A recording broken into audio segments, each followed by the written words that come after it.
today's video is about what happens when all the waiters disappear by Weird History Food. People everywhere wondering whose jobs are next. Writers, developers, maybe even yours. But one industry's already feeling it. Restaurants, where touchscreens and robot servers are quietly taking over. Now I've seen like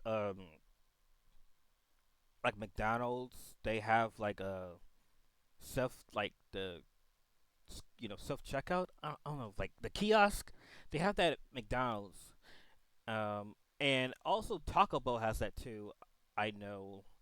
And really, I think for Taco Bell, you don't necessarily talk to like the worker. See, yeah, like you don't really. I don't think you really talk to the worker at Taco Bell.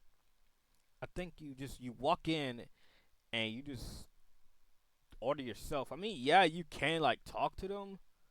You can, but it's like I don't know. It just feels like it's like I feel like it's designed that way. I feel like in Taco Bell it's like designed where when you walk through my goodness, when you walk through the door and you see like the screens, right? You see the touchpad screens. It's like it insists. Oh my goodness, I can talk. I can talk. I know I talk. It's just like insensitize you to want to go towards the the screen, the pads, versus talking to an actual human being. And that's why today we're answering the question, is this the end of waiters? Before we get started, be sure to subscribe to the Weird History Food channel. After that, please leave a comment and let us know what other service industry related topics you'd like. If I'm making sense, if I'm making sense of what I'm trying to say. I kind of forgot what you called them, but it's like this. I'm gonna refer to them self-checkout because pretty much you're self-checking out yourself if you think about it. Because you're ordering your own food yourself. You could pay yourself unless you're using cash. But other than that, it's it's like a self-checkout basically. The only time you go to Taco Bell and you talk to a human being that's a worker is if you have cash or you're having trouble ordering your food. But mostly it's just like you walk in and that's like the first thing you see. So it's like wired in your brain to like want to go to the first thing you see versus the counter to talk to a person. And when you get there, I don't know, it's like where you're at, but I know where I live, it was, the people was just not really at the counter as much. They were like mostly doing other things like cooking food and stuff.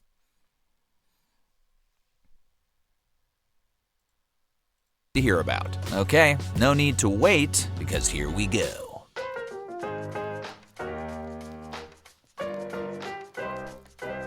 The first reference to something resembling a restaurant appeared in 512 CE in ancient Egypt. It was a modest establishment serving plates of cereal, wildfowl, and onions, a tradition only kept alive today by the weirdest artisanal fusion restaurants. The first official mention of what could be considered a modern waiter came much later, during China's Song dynasty and the 11th and 12th centuries. As trade flourished between the empire's northern and southern regions, bustling city centers sprang up where travelers could sit, order local cuisine, and have it delivered to their table. The servers could carry 3 dishes in one hand and stack 20 more up their arm without dropping a grain of rice. It was a feat of balance, memory, and showmanship that would put any modern server or Cirque du Soleil juggler to shame.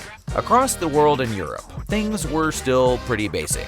The table d'hôte system offered 1 meal a day at one time to whoever showed up. No menu, no substitutions, and definitely no Instagram photos. You ate what was served that day, or went hungry. But then came France, the birthplace of the word restaurant, from restaurer, meaning to restore. In 18th century Paris, health food vendors selling restorative broths realized people would pay more if you let them sit down, order from a printed menu, and eat whenever they wanted. Thus, the modern restaurant was born. Half spa, half scam, all innovation. By the late 1700s, Parisian dining had turned from humble broth to haute cuisine.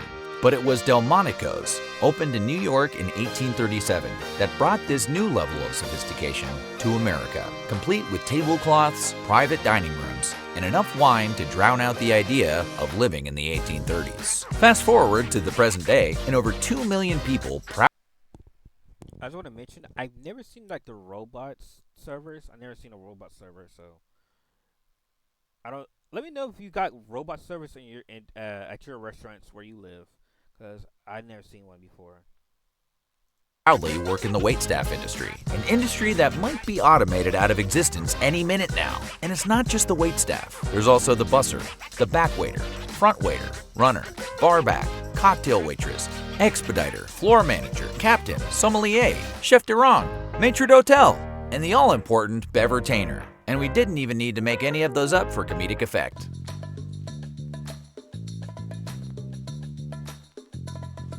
The latest job to be introduced to the restaurant market is robot. The pay is terrible. You can't unionize, and unfortunately, no human can fill the role. The idea of using machines to assist with the delivery of food is not as new of a concept as you'd think. Even the concept of the simple vending machine is often credited to Hero of Alexandria, who lived so long ago, it's not even entirely clear which side of BCE and CE he was on. The first true attempt at automating restaurant service came with the automat, essentially a wall of vending machines that served hot meals instead of candy bars. Popularized in the early 1900s, automats promised futuristic efficiency. No tipping, no waiting, no small talk. Just slip in a nickel, open a little glass door, and retrieve your slice of pie like you're robbing a dessert bank. Meanwhile, halfway around the world, Japan was fine-tuning the art of mechanical dining. In 1958, the country introduced kaiten sushi, the conveyor belt sushi system, designed by a restaurant owner who wanted to serve more customers without hiring more staff. Plates of sushi glided past diners like edible parade floats, letting people grab whatever caught their eye. It was fast, efficient, and oddly mesmerizing. So today, you can find conveyor belt sushi in nearly every major city. By the 2000s, automation I actually want to experience that one day. Conveyor belt sushi. I want to experience that. Hopefully, one of these days, I'll end up traveling to Japan and like getting to experience that. I think that's really cool.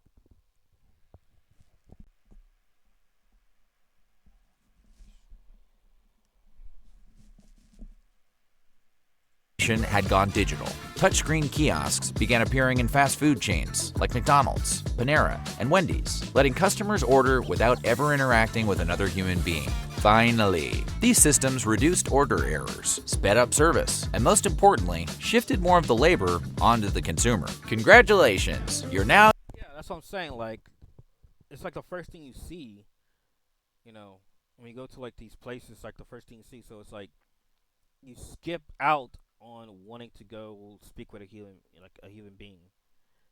Oh, I forgot to mention McDonald's, but you know, it's just the thing about Taco Bell is like I feel like Taco Bell is more ahead of McDonald's as far as like they are really pushing AI. You know, like I can like at their drive-thrus they're like really pushing.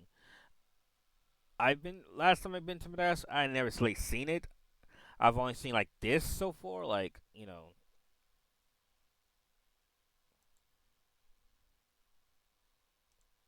began appearing in fast food chains like McDonald's, Panera, and Yeah, it's like the most I've seen like at McDonald's, but like Taco Bell, like they're really trying to push the AI, and I don't know, but other like fast food restaurants or other restaurants, I haven't like ate out as much lately, so I don't know what's going on now, but the last time I've ate out, you know, that's what I witnessed and saw.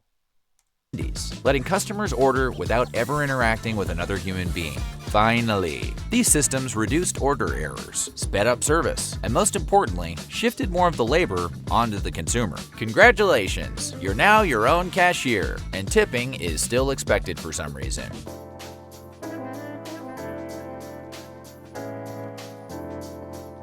After a century of gears, belts, and buttons, the restaurant industry finally took the next logical step, giving the machines genuine people personalities. I think you ought to know I'm feeling very depressed. Yes, the age of robot waiters and AI assistants has arrived. A time when your server might roll up on wheels, blink digital eyes, and spill your Diet Coke refill on your birthday. These waist-high delivery bots, often resembling oversized Roombas with tablet faces, are designed to navigate dining rooms, deliver plates, and occasionally charm guests with pre-programmed pleasantries. Leading the charge are companies like Bear Robotics in the U.S. and Pudu Robotics in China, whose bots now populate restaurants, hotels, and hospitals worldwide. The scale is staggering. Tens of thousands of units have been deployed globally, with names like Servi, Bellabot, and Kedibot quietly zipping between tables. For some diners, they're a novelty. For others, they're just one more reminder that humans are no longer the default setting. And AI isn't just rolling out in the dining room, it's cooking too. Robot arms like Flippy, designed to man the fryer at fast food chains, can flip burgers, dunk fries, and apparently withstand working conditions that cause human turnover rates to skyrocket. Meanwhile, customer service chatbots are taking orders, answering questions, and The bane of my existence, the thing I hate the most, AI at the drive-thru.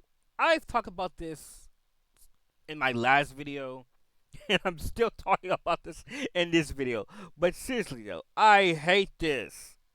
Why is this a thing? Why are we making this a thing? Why as a society are we allowing this to happen? Why can't we just have people working? Come on, like it can't be no excuses. I don't believe it's oh people don't want to work. No, it's not because people don't want to work. You just don't want to pay people.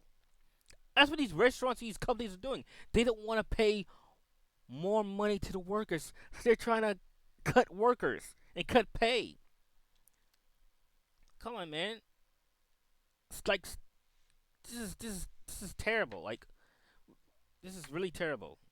That we have to stoop to this level. That we have to like literally have AI answer our orders and get our orders wrong.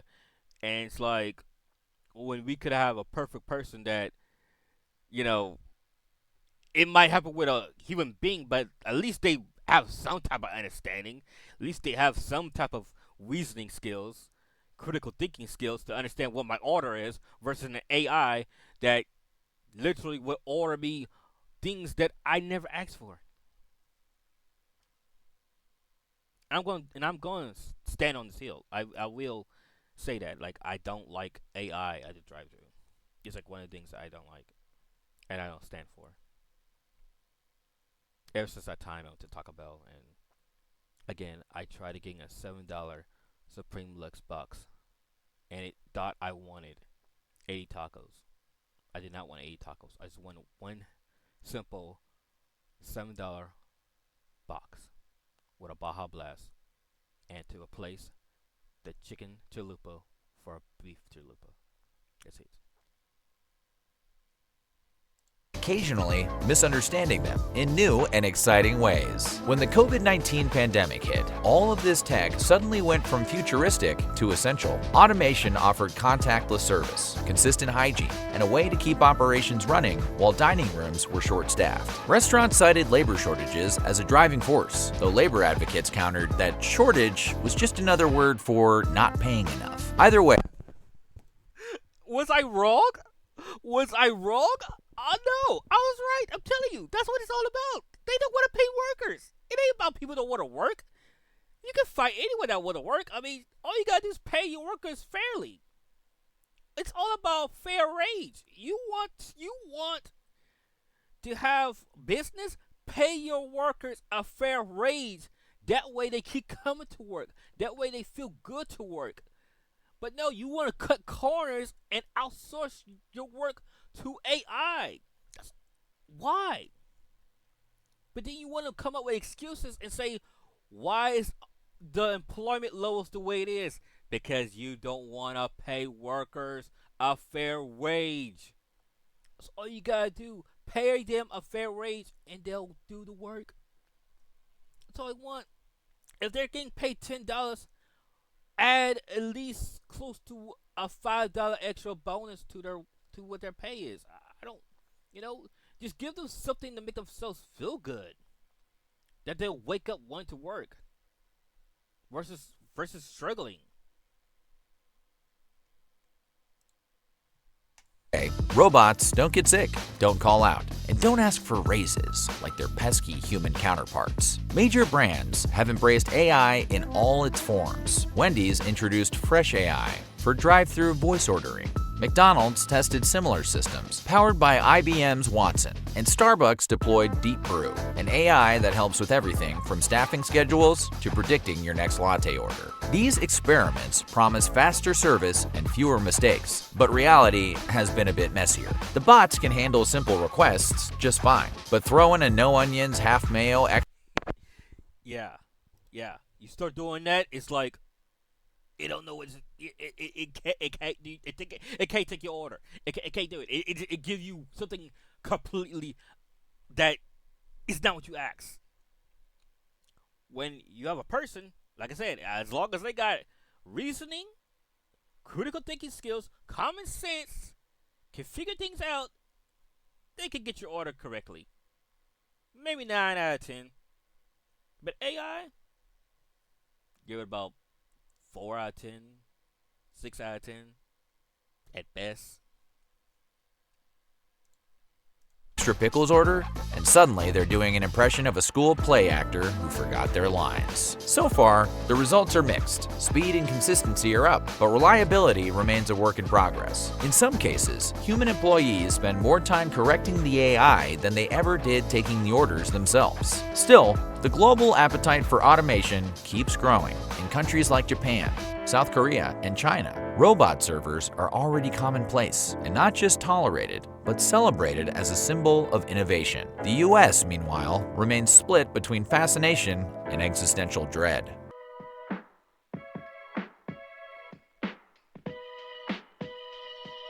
But are robots truly better for business than human workers? Well, if our future AI overlords are listening, Even though I talk so much about about I not as well versed when it comes to like overseas and how AI plays a role there versus here because I live in the United States. But I feel as though overseas, I think they have what's the word? Established themselves or like it's on the tip of my tongue. I know like what I'm trying to say is like they they know like how AI works and how it functions at their for the service. Like they're ahead of the game. That's what I'm trying to say. They're ahead of us. We're still like new to this, so it's like we're still like learning. Whereas them, they've been having this for much longer than us. So I'm pretty sure there's some problems with it over there, but the way I'm seeing here, yeah,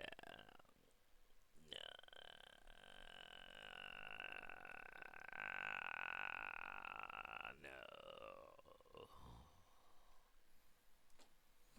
let's say yes. Please don't hurt me. But of course, no revolution comes without a little backlash, or at least a heated Reddit thread. And as automation cements itself in restaurants worldwide, the question becomes, is all this efficiency actually worth it? From a business standpoint, automation is a dream. Machines can, at least in theory, churn out the same results every time without the quirks or chaos of human behavior. Orders are entered perfectly, the fries are cooked with mechanical precision, and the overhead shrinks with every staff member replaced by a single charging dock. Customers, meanwhile, have been trained to love the new system. Digital menus and touchscreen kiosks give people an unprecedented sense of control. Every substitution, topping, and modifier exactly how they want it. Don't want to talk to a human being while ordering your food? Perfect. The AI doesn't care that you're ordering 3 McFlurries at 2 a.m. because its judgment settings are toggled off. Now I'll say this: I do like the kiosks. I do like the self checkout kiosk things. I do like those. Sometimes I don't like talking to people when I do order, but that's it. I mean, I think those could stay. I just don't think like it should be like replace all the workers. Like I just don't think it should place for all the workers. I think it should just you can have like maybe one or two inside your restaurant, but like anything besides that is like I don't think it's like good you know, for the people, especially workers and customers. But I think a self kiosk is, I like it. Like I said, maybe like one or two inside, but once you go past that to like wanting to automate your drive-through and stuff, yeah, you lost me there. But the drawbacks are impossible to ignore. For one thing, eating out used to be social. Now it's just you, a touchscreen, and the hope your button clicking results in the food you asked for. Robots also come with their fair share of bugs and breakdowns. They excel at speed and consistency, but still short-circuit over complexity. For people with food allergies or anyone just trying to confirm what's actually in their meal, ordering from an AI can feel like playing culinary roulette. Then there's the human cost. Automation doesn't just replace repetitive labor, it eliminates a major source of income for millions of workers. Many chains justify the shift by pointing to labor shortages, but critics argue those shortages are largely self-inflicted. Okay, I know I've been pausing a lot in this video, but what does that do for the economy? Like, what does that do for the you know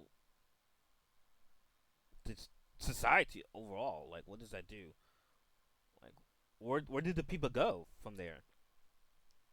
I mean, yeah, they could get another job, they could get another trade, you know, but still, it's just the idea of like, if they start there, where else they're gonna try to replace? What other industries they're gonna come after? Because if it starts in the service industry, what's the next industry that they're gonna try to like replace people with AI? And when that happens, what are we gonna do then?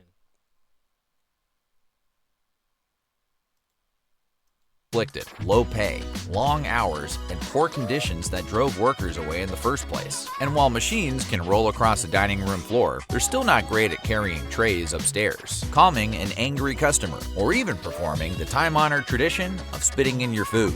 Yet, the restaurant industry has already seen a wave of trial and error. Some projects, like Wendy's Fresh AI and Starbucks Deep Brew, have managed to streamline service and improve consistency. Others end up like Chili's Rita the Robot, who was retired after reports it moved too slowly and got in the way of human servers. Or Haidilau's Hot Pot robots, which frequently malfunctioned mid-meal, proving that the path to full automation is anything but smooth.